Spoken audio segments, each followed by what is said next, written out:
मुझे यकीन है कि आपने कभी न कभी डरावनी कहानियाँ ज़रूर सुनी होंगी, मगर ये कहानी ये आपको सच में सोचने पर मजबूर कर देगी। मेरा नाम है आर्यन और आप देख रहे हैं डार्क फाइल्स। तो चलिए बढ़ते हैं आज की इस कहानी की ओर।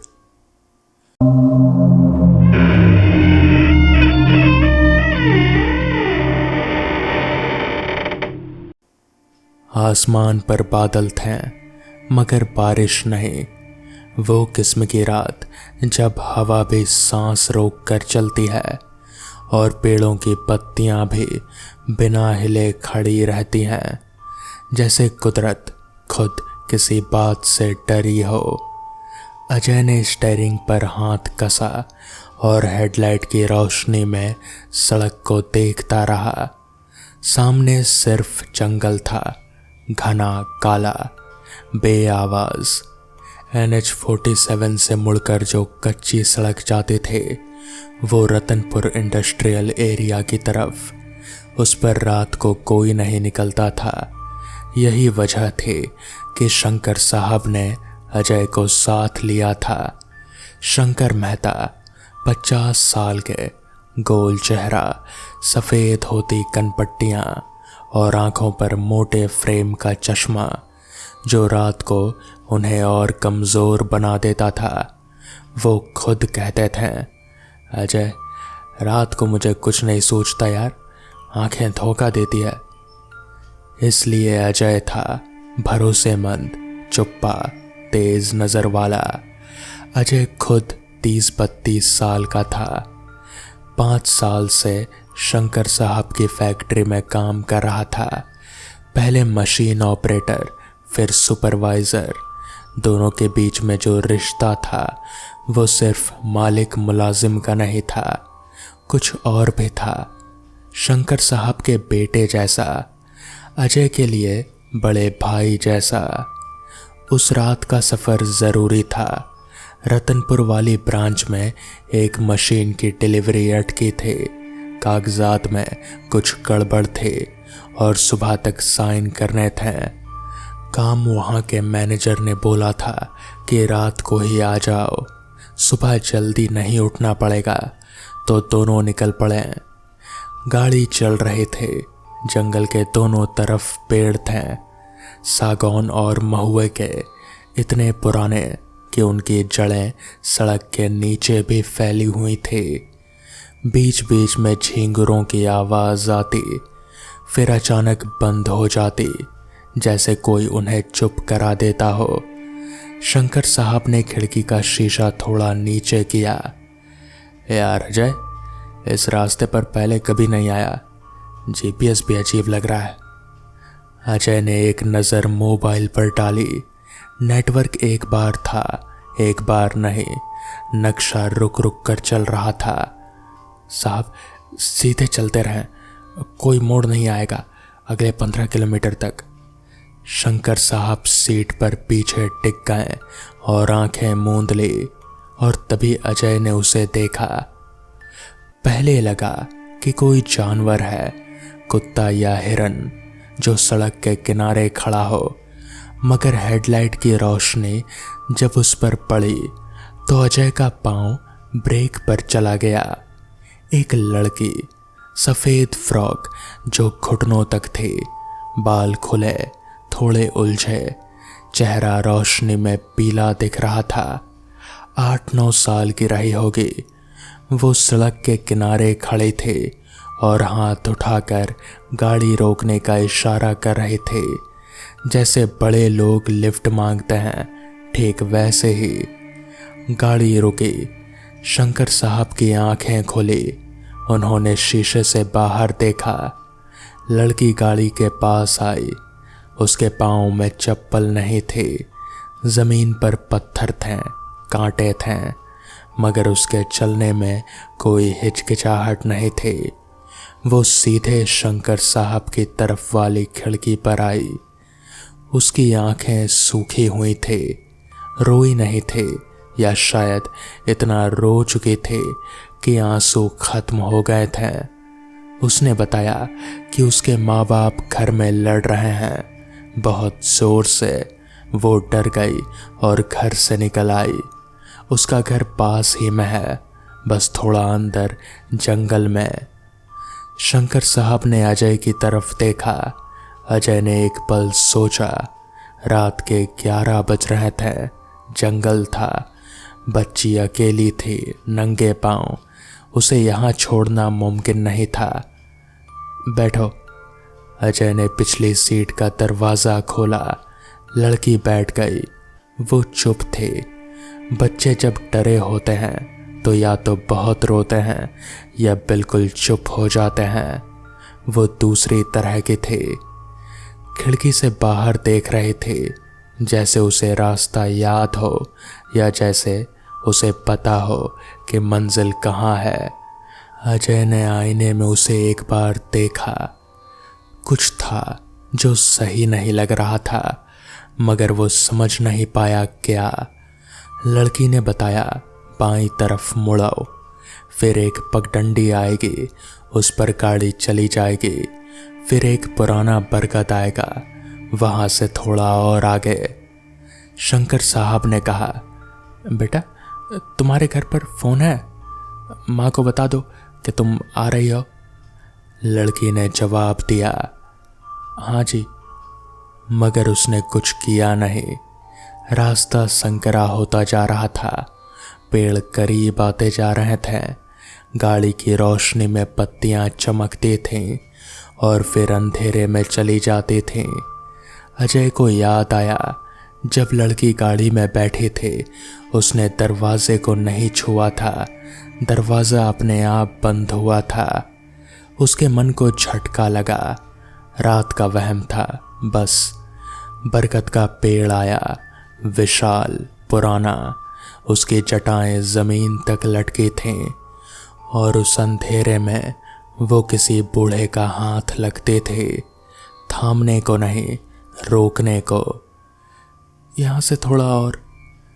गाड़ी रुकी एक जगह जहाँ आगे रास्ता नहीं था। सामने एक मकान था। अजय ने हेडलाइट बंद नहीं की। वो गाड़ी की रोशनी में ही उस मकान को देखता रहा। एक कहानी थी उस मकान के चेहरे पर, मगर वो कहानी बहुत पुरानी थी।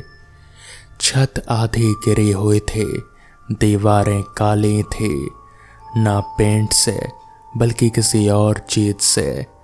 खिड़कियां थीं मगर उनमें शीशे नहीं थे, बस काले खाली चौकोर जैसी आंखें जिनकी पुतलियां निकाल ली गई हों। दरवाज़ा था मगर वो बंद नहीं था, ना खुला था, बस टिका हुआ था, एक तरफ झुका हुआ, जैसे किसी ने धक्का दिया और भाग गया।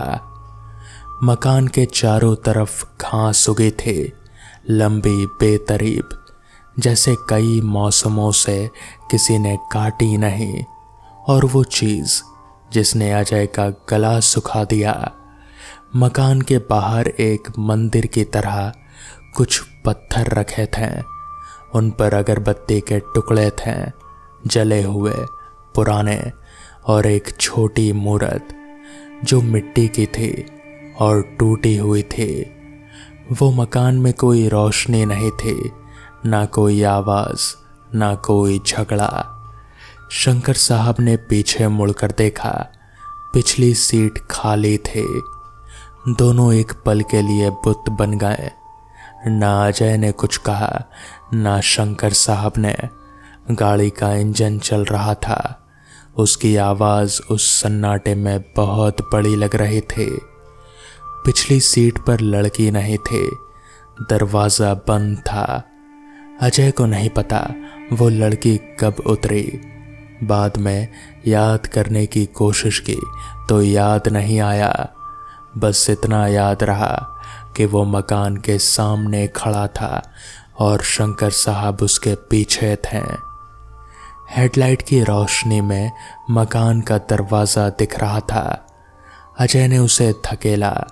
दरवाज़ा खुला। अंदर का नज़ारा, वो नज़ारा अजय को आज भी याद है।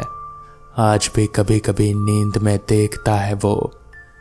एक कमरा था, छत का एक हिस्सा गिरा हुआ था और उस टूटे हुए हिस्से से रात का आसमान दिख रहा था। बादल में उनके बीच से एक धुंधला चांद। जमीन पर मलबा था, टूटे हुए बर्तन, एक पुरानी चारपाई जिसकी बुनाई सड़ चुकी थी, एक टेबल जिस पर एक बुझी हुई मोमबत्ती थी। मोम इतना बह चुका था कि मोमबत्ती अपनी ही लाश पर लेटी लग रही थी। और एक कोने में 2 तस्वीरें दीवार पर टंगी हुई फ्रेम में, एक आदमी की, एक औरत की। तस्वीरें पुरानी थी, काली सफ़ेद नहीं, मगर रंग इतने फीके पड़ गए थे कि लगभग वैसी ही लगती थी। और उन तस्वीरों के नीचे ज़मीन पर फूल रखे थे, सूखे हुए, महीनों पुराने। और तस्वीरों पर माला जैसे किसी की याद में रखी जाती है, जैसे मृत लोगों की तस्वीरों पर रखी जाती है। शंकर साहब की सांस रुक गई। उनका हाथ अजय के कंधे पर था। अजय को वो हाथ कांपता हुआ महसूस हो रहा था। फिर अजय की नज़र एक और चीज़ पर गई। ज़मीन पर उस टूटी हुई चारपाई के पास एक छोटी सफ़ेद फ्रॉक पड़ी थी। सिलवटें थी उनमें, जैसे अभी अभी किसी ने उतारी हो। वो दोनों वहाँ से भागे। कोई योजना नहीं, कोई बात नहीं, कोई सोच नहीं, बस पांव उठें और गाड़ी तक पहुँचे।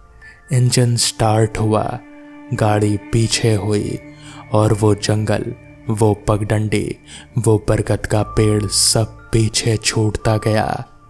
कोई नहीं बोला पूरे 15 मिनट तक। फिर शंकर साहब ने कहा धीरे से, जैसे खुद से कह रहे हों, वो लड़की, उसके पाँव में धूल नहीं थी। अजय ने स्टीयरिंग पकड़े रखा। उसे याद आया, लड़की जब गाड़ी में बैठी थी उसने एक बार भी पलकें नहीं झपकाई थी। उस मकान की कहानी उस इलाके के पुराने लोग जानते थे, मगर कोई बताता नहीं था। इसलिए नहीं कि डर था, बल्कि इसलिए कि उस मकान की कहानी में एक ऐसा दर्द था जिसे ज़बान देना मुश्किल था। कोई 12-13 साल पहले की बात है। उस मकान में एक परिवार रहता था। राजेश परमार, उसकी बीवी मीरा और उनकी बेटी छोटी 8 साल की। नाम था चिड़िया। असली नाम कुछ और था, मगर घर में सब उसे चिड़िया ही बुलाते थे। चंचल थे, हर वक्त इधर उधर भागती रहती थी। राजेश शहर में एक छोटी मिल में काम करता था। तनख्वाह ठीक नहीं थी, कर्ज था, और कर्ज के साथ जो आता है वो तनाव, वो बेबसी, वो गुस्सा जो अपनों पर निकलता है, वो भी था। मीरा और राजेश के बीच झगड़े होते थे, रोज नहीं, मगर जब होते थे तो तेज होते थे। आवाज़ें उठती थी, बर्तन टूटते थे। चिड़िया उन झगड़ों की आदी हो गई थी।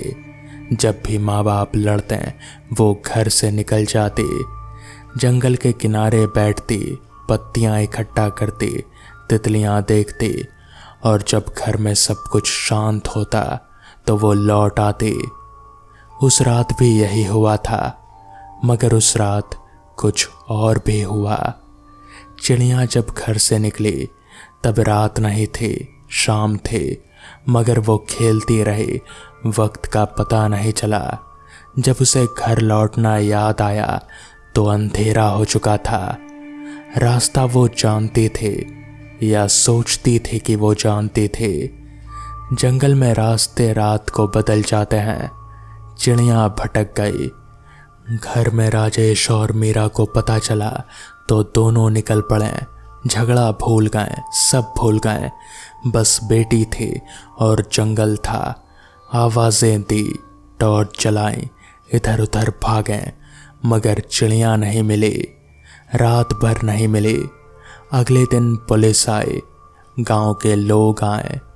3 दिन तलाश हुई। चिड़िया का छोटा सा जिस्म उस पुराने बरगद के पास मिला, जड़ों के बीच में, जैसे वो वहां छिप गई थी ठंड से, थकान से। पोस्टमार्टम में आया कि रात को ठंड लगी, शायद कोई जंगली जानवर भी था पास में, वो डरी होगी। और फिर बस राजेश टूट गया, मीरा टूट गई। दोनों ने एक दूसरे को माफ नहीं किया और शायद खुद को भी नहीं। उस रात का झगड़ा जिसकी वजह से चिड़िया निकली थी, वो झगड़ा उनके दिलों में पत्थर की तरह बैठ गया। 6 महीने बाद मीरा चली गई अपने मायके और कभी लौटी नहीं।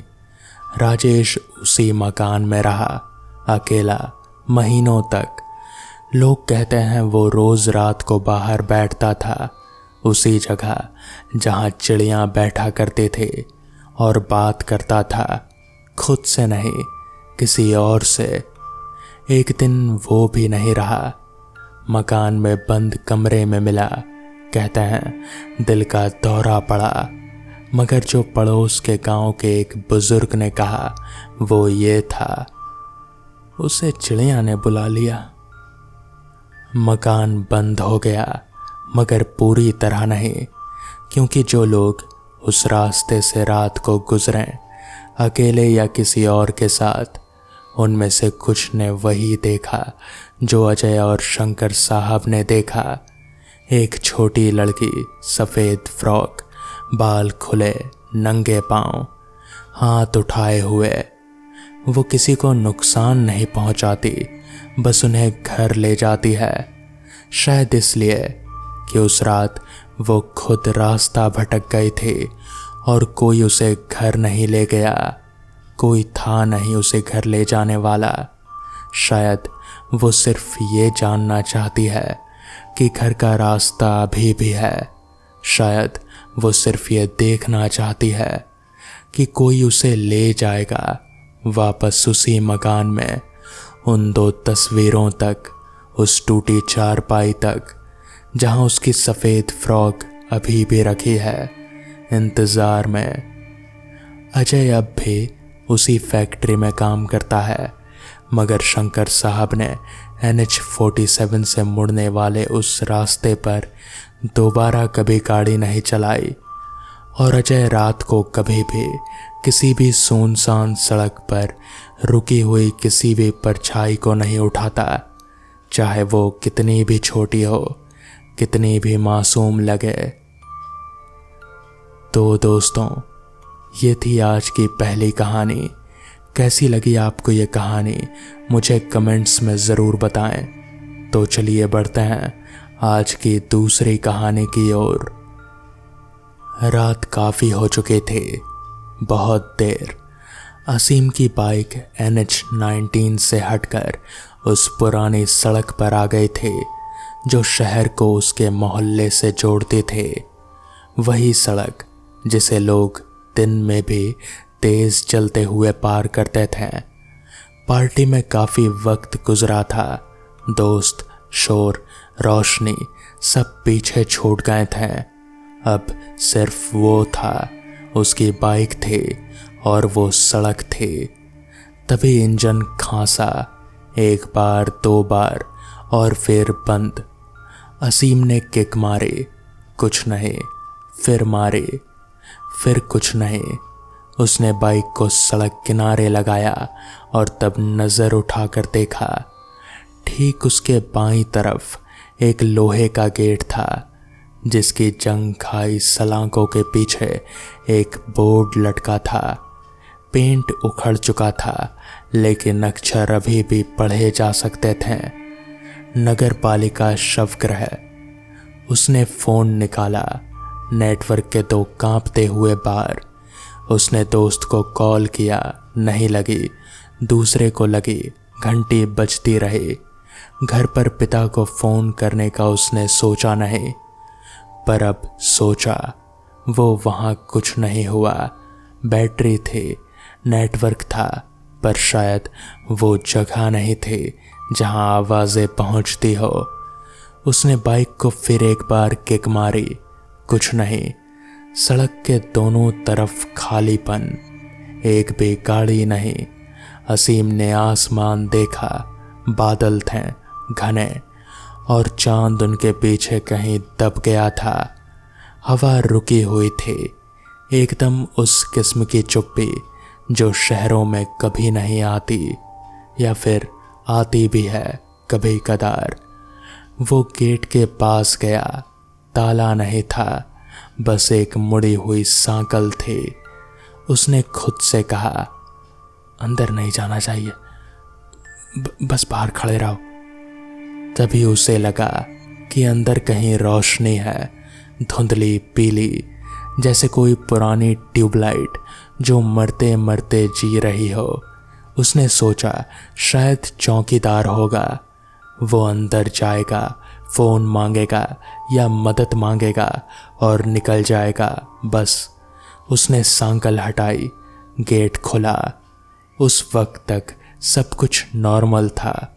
इमारत के अंदर एक लंबा बारामदा था जिसके दोनों तरफ दरवाजे थे, बंद सबके सब। फर्श पर पुराने जूतों के निशान थे जमी हुई धूल में, और वो ट्यूबलाइट कोने में एक कमरे के बाहर लगी थी, झिलमिलाती हुई। असीम ने उस कमरे की तरफ कदम बढ़ाए। दरवाज़ा आधा खुला था। वो रुका। अंदर एक पुरानी कुर्सी थी और उस पर एक आदमी बैठा था। पीठ की तरफ से दिख रहा था, सर झुका हुआ था। असीम ने दरवाज़ा ठकठकाया, आदमी नहीं हिला। उसने फिर किया, कुछ नहीं। उसने दरवाज़ा धीरे से धकेला और अंदर गया। आदमी का सिर एक तरफ लटका हुआ था। असीम ने उसका कंधा छुआ। वो आदमी चौकीदार था, सो गया था, जाग गया, हड़बड़ा कर उठा, लालटेन गिरा दी, किसी तरह उसे पकड़ा। असीम ने जो सांस रोकी थी वो छोड़ी। चौकीदार ने उसे देखा, फिर बाहर देखा, फिर घड़ी देखी। इस वक्त यहाँ क्या लेने आए हो? असीम ने बताया। चौकीदार ने कुछ नहीं कहा, उठा, उसके साथ बाहर आया, बाइक देखी, कुछ देर खटपट की। पेट्रोल की नली में कोई रुकावट थी, उसने हटाई। चले जाओ और इस रास्ते से रात को कभी मत आया करो। असीम ने वजह पूछना चाहा। चौकीदार ने जवाब नहीं दिया, बस वापस अंदर चला गया। बाइक स्टार्ट हुई, असीम निकला। वो घर पहुंचा तो सुबह के 3:30 बज चुके थे। हाथ धोए, पानी पिया, बिस्तर पर लेट गया। नींद नहीं आई। उसे कुछ हुआ नहीं था। कोई भूत नहीं दिखा, कोई आवाज़ नहीं सुनाई दी, कोई छाया नहीं थी। पर नींद फिर भी नहीं आई, शायद इसलिए कि वो चौकीदार उस पुरानी कुर्सी पर जिस तरह से बैठा था, जिस तरह उसका सिर लटका हुआ था, जिस तरह उसने असीम का कंधा छूने पर कोई हड़बड़ाहट नहीं दिखाई, बस धीरे से उठा। वो उस आदमी की आंखें थी जो असीम को परेशान कर रहे थे। उसने उन्हें ठीक से देखा नहीं था और अब सोच रहा था देखना चाहिए था या नहीं। अगले दिन उसने उस रास्ते के बारे में पड़ोसी से पूछा। पड़ोसी ने बताया कि उस मुर्दा घर में चौकीदार की नौकरी पिछले साल से खाली पड़ी थी। कोई रात में वहां रुकने को तैयार नहीं होता, इसलिए कोई चौकीदार ही नहीं है वहां। तो दोस्तों, ये थी आज की कहानियाँ। कैसी लगी आपको ये कहानियाँ मुझे कमेंट्स में ज़रूर बताएं। तो मैं आपका दोस्त आर्यन जल्द ही मिलूँगा आपसे ऐसी ही किसी नई कहानियों के साथ। तब तक के लिए अपना ख्याल रखें और देखते रहें डार्क फाइल्स